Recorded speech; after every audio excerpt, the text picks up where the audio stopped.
नमस्ते दोस्तों, मैं हूं आपका दोस्त दीपक और आज हम बात करने वाले हैं योग के परिचय के बारे में। योग क्या है, अलग अलग ऋषि मुनियों ने इसे किस तरीके से बतलाया है। तो आइए जानते हैं योग क्या है।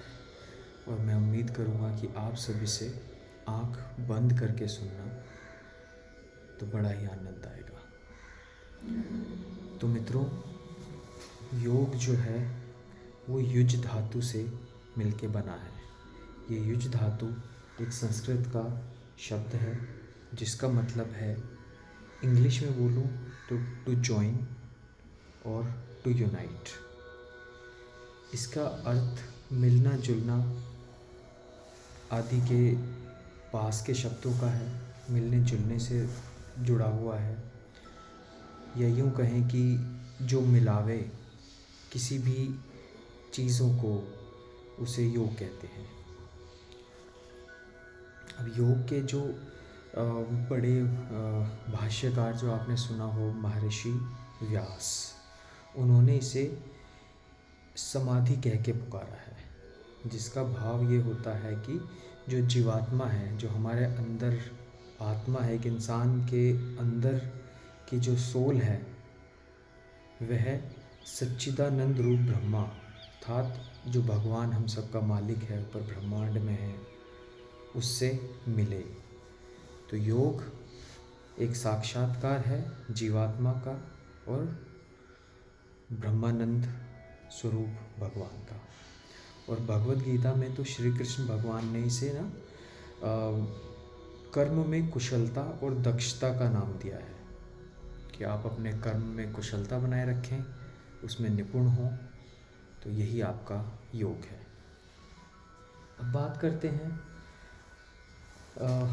एक श्लोक की जो कि गीता में है, युज्यते अनीना इति yoga, that which joins is yoga. जो जीवात्मा, जो एक इंडिविजुअल कॉन्शियसनेस है, वो परमात्मा में मिलती है, जैसे कि हमने अभी बताया, ये योग है।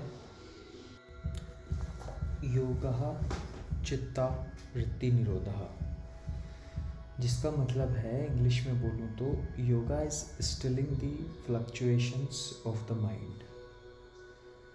मतलब जो एक इंसान है आजकल की परेशानियों में या अलग अलग कारणों की वजह से इंसान के मन के अंदर बहुत तरीके की चिंताएं चल रही होती हैं, या किसी न किसी चीज़ को लेके वो विचलित होता है, टेंशन में होता है, पारिवारिक टेंशन्स होती हैं। तो इन सब चिंताओं को, मन की विचलितता को, टेंशन्स को शांत करना ही योगा है।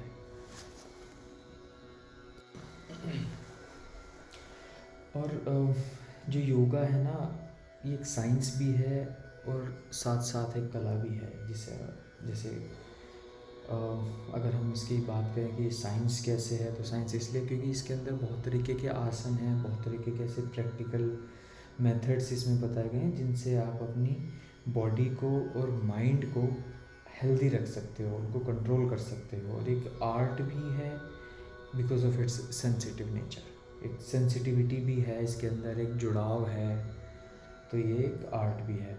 और बहुत सारे लोग ये सोचते हैं कि योगा का मतलब सिर्फ आसन करना होता है, एक फिज़िकल एक्सरसाइज होती है, तो वो तो आप जिम में भी करते हैं, तो इसमें और जिम में क्या डिफरेंस है। तो ये एक सिर्फ फिज़िकल एक्सरसाइज नहीं है जैसे सब सोचते हैं।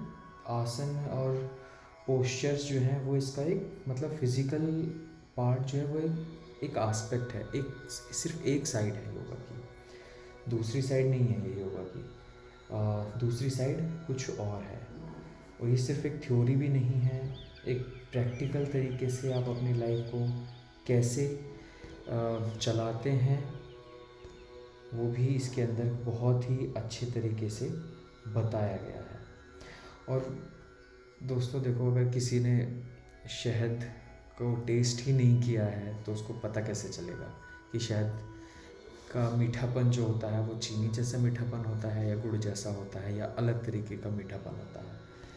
तो इसीलिए योगा जब एक इंसान शुरू कर देता है तो उसकी ज़िंदगी जीने का जो रास्ता है, जो तरीका है, वो अलग तरीके से चलता है।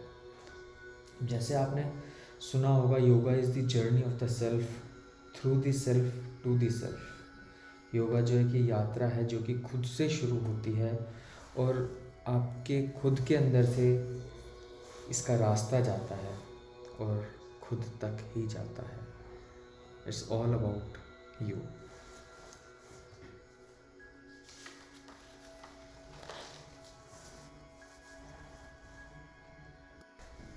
भगवत गीता का जो चैप्टर 2 है उसका 48वां श्लोक, योगस्थ कुरु कर्मणि स गंग व्यक्त्वा धनंजय सिद्धे सिद्धयो समो भूत्वा समत्वम योग उच्यते। अब इसका मतलब क्या है? इसमें कृष्ण भगवान अर्जुन से कहते हैं कि हे अर्जुन, तू सफलता की या विफलता की, फेलियर या सक्सेस जिसे हम कहते हैं, उसके बारे में सोच मत और तू अपना काम करता जा। जो कर्तव्य है तेरा, जो तेरी ड्यूटी है, उन्हें पूरा करता जा बिल्कुल दृढ़ता से, संकल्पित होके। और कुछ वीकनेस मत फील कर। तो हमारा काम है कि हम अपना काम करते जाएं, फल की चिंता हमें नहीं करनी है कि हम इसमें पास होंगे या हम इसमें फेल होंगे। और जब हम कोई काम करते जाते हैं बिल्कुल कॉन्फिडेंस के साथ, ये सोचे बिना कि इसमें हम सफल होंगे या हम इसमें विफल होंगे, तो एक स्टेट आ जाती है जहाँ पे आप बहुत ही संतुलित महसूस करते हैं। क्योंकि आपको डर तो रहता है नहीं, आपको चिंता भी नहीं रहती है फ्यूचर के बारे में, आप सिर्फ प्रेजेंट में होते हो। तो आप सिर्फ प्रेजेंट के बारे में सोचते हो, अपनी जो ड्यूटीज़ हैं उनको पूरा करने के बारे में। तो जो ये एक बैलेंस हमारी लाइफ में आ जाता है, हमारी माइंड में आ जाता है, हमारी सोल के अंदर आ जाता है, बस एक यही योगा है। जैसे पहले हमने पढ़ा था कि पिछले वाले उसमें एक योगा का श्लोक जो हमने पढ़ा था, जो बताता है कि जो आपके मन की उथल पुथल है वो शांत हो जाना योग है। ऐसे यहाँ पे भी एक वही उथल पुथल शांत हो जाती है जब आप अपना काम करते जाते हैं और आगे की टेंशन नहीं लेते। तो यही योग होता है। अब हम बात करते हैं जो योग के 5 सिद्धांत हैं, जो कि 5 प्रिंसिपल्स हैं, जिसमें पहला है प्रॉपर एक्सरसाइज, या योग के नियमावली के हिसाब से हम बोल सकते हैं आसन। सेकंड है प्रॉपर ब्रीदिंग, प्राणायाम, जो कि एक इससे जुड़ी जो जानकारी मेरे पास है, जो मुझे लगता है वो ये होता है कि नॉर्मली हम जो ब्रीदिंग करते हैं अपनी डे टू डे लाइफ के अंदर, वो काफ़ी कभी बहुत तेज़ हो जाती है, कभी बहुत स्लो हो जाती है, या नॉर्मली हम बहुत तेज़ तेज़ सांस लेते हैं। कई बार हमें ये भी नहीं पता होता कि प्रॉपर उसकी तरीका क्या है। तो हमें प्राणायाम पे काफ़ी काम करना है, डीप ब्रीदिंग, क्योंकि डीप ब्रीदिंग का मतलब है उतना ही ऑक्सीजन बॉडी के अंदर जाएगी, हमारे जो लंग्स हैं उनके काफ़ी एरिया को कवर करेगी, काफ़ी एरिया यूटिलाइज होगा ऑक्सीजन जब ज़्यादा अंदर जाएगी। तो ये होता है कब, जब हम प्रॉपर ब्रीदिंग एक्सरसाइजेस प्रैक्टिस करते हैं। फिर उसके बाद आता है प्रॉपर रिलैक्सेशन, स्वासन। चौथा है प्रॉपर डाइट एंड न्यूट्रिशन, खाना अच्छा खाना है, अच्छा न्यूट्रिशियस खाना खाना है, बाहर का फास्ट फूड नहीं खाना जो हमें नुकसान दे, बीमार करे। और इन सब के साथ जो एक सबसे ज़रूरी चीज़ है, जो कि 5वां प्रिंसिपल भी है योगा का, वो है पॉजिटिव थिंकिंग एंड मेडिटेशन। किसी के बारे में गलत मत सोचो, और एक स्वाध्याय भी हमें करना चाहिए। तो इन दोनों के साथ हम सोच सकते हैं, जब हम स्वाध्याय करेंगे कि हमने आज क्या गलत करा, क्या सही करा, और जो हमने गलत किया है वो हम आगे से गलत ना करें। तो इन 5 प्रिंसिपल्स को हम फॉलो कर सकते हैं, और ये योगा के 5 सबसे बड़े सिद्धांत हैं। अब जो आता है वो आता है कि योगा करने से होगा क्या। तो दोस्तों मैं आपको बताऊं, योगा करने से जो होता है, पहला होता है सोल विद सुप्रीम सोल। जो हमारी आत्मा है वो परमात्मा से मिलती है। मतलब हम भगवान के बारे में, भगवान को महसूस करना शुरू करते हैं। वो कब शुरू करते हैं? जब हमारे अंदर से काफ़ी नेगेटिविटी जो है वो निकल जाती है। तो ये एक बार में नहीं होता, ये आपको बहुत ज़्यादा प्रैक्टिस करनी पड़ेगी, इसकी रेगुलर प्रैक्टिस करनी पड़ेगी। दूसरा है ego self with the divine self. जो हमारे अंदर एक अहंकार है या घमंड है जिसे हम बोलते हैं, वो ख़त्म हो जाता है और हमारे अंदर भगवान का वास शुरू होता है। तीसरा है individual consciousness with universal consciousness. एक ब्रह्मांड से जुड़ाव हमें महसूस होता है। चौथा है body and mind with soul. हमारे शरीर और हमारे दिमाग को हमारी आत्मा से जोड़ता है। अलग अलग डायरेक्शन में तीनों चीज़ें नहीं दौड़ती हैं, उसके बाद में तीनों चीज़ें एक साथ समन्वय में चलती हैं। और उसके बाद है 3 एस्पेक्ट्स ऑफ योगा। योगा के जो 3 प्रमुख बिंदु हैं या 3 प्रकार हैं योगा के, वो क्या क्या हैं। पहला आता है फिज़िकल प्रैक्टिसेस। फिज़िकल प्रैक्टिसेस जो कि हम आसन करते हैं या षटकर्म क्रियाएं हैं, क्लींजिंग टेक्निक्स हैं, तो वो क्योंकि एक फिज़िकल उसमें एक मूवमेंट इन्वॉल्व होता है, हमारे हाथ का, हमारे पैरों का, कमर का। तो ये फिज़िकल प्रैक्टिस जो मैंने अभी थोड़ा देर पहले बताया था कि यो फिज़िकल एक्सरसाइजेस या जिम के तरीके से, जिम में जो हम एक्सरसाइज करते हैं, जिम एक वो पूरा का पूरा एक फ़िज़िकल एक्सरसाइज है। बट योगा सिर्फ एक फ़िज़िकल एक्सरसाइज या आसन या पोस्चर्स नहीं है, ये सिर्फ एक इसका पार्ट है। तो वो पहला पार्ट है फिज़िकल प्रैक्टिसेस, जिसके अंदर आसन्स आते हैं और षटकर्मा आता है। दूसरा इसका जो प्रकार है वो है मेंटल प्रैक्टिसेस। हमारे जो दिमाग है, मेंटल मतलब सर के अंदर जो है, उसको सुधार करने के लिए उसकी एक्सरसाइज कैसे करें हम। आसन वगैरह करके हम अपने हाथ पैरों की, कमर की, सबकी एक्सरसाइज कर सकते हैं, सबको हेल्दी बना सकते हैं, बट अपने माइंड को कैसे हेल्दी बनाएं, माइंड की एक्सरसाइज क्या करें, कैसे करें। तो उसके लिए जो 2 चीज़ें बताई हैं वो हैं प्राणायाम, ब्रीदिंग टेक्निक्स हैं, और दूसरा है मेडिटेशन, ध्यान। तो ये दोनों अगर हम करते हैं तो इससे हमारी मेंटल हेल्थ है वो इम्प्रूव होती है। और तीसरा है स्पिरिचुअल प्रैक्टिसेस, हमारी आध्यात्म से हमारा जुड़ाव, हमारी आध्यात्मिक स्वास्थ्य। तो तीसरा इसका जो ये है स्पिरिचुअल प्रैक्टिसेस, इसके अंदर आ जाती हैं समाधि, साधना, मंत्र और मुद्रा। इसके बारे में हम आगे पढ़ेंगे। और अगला जो टॉपिक है वो है योगा की जो इम्पोर्टेंस है, उसकी महत्वता क्या है, क्यों करनी चाहिए हमें योगा, या जो योगा का एक इतना प्रचार प्रसार हो रहा है, इतनी पब्लिसिटी हो रही है, सब लोग इतना करना चाहते हैं, इसको क्यों करना चाहते हैं, क्या इसके फ़ायदे हैं। तो पहला, जैसे कि हमने ऑलरेडी पढ़ चुके हैं, yoga brings a balance between body, mind and soul. Yoga जो है एक हमारे शरीर के, दिमाग के और आत्मा में एक समन्वय स्थापित करता है, कोऑर्डिनेशन करता है। तीनों अलग अलग डायरेक्शन में नहीं भागते हैं, तीनों एक साथ मिलके एक ग्रुप की तरह काम करते हैं। दूसरा है योगा जो है हमारी फिज़िकल, मेंटल और स्पिरिचुअल हेल्थ को सुधारता है। अब एक जैसे इंग्लिश में प्रोवर्ब है, health is not everything but without health everything is nothing.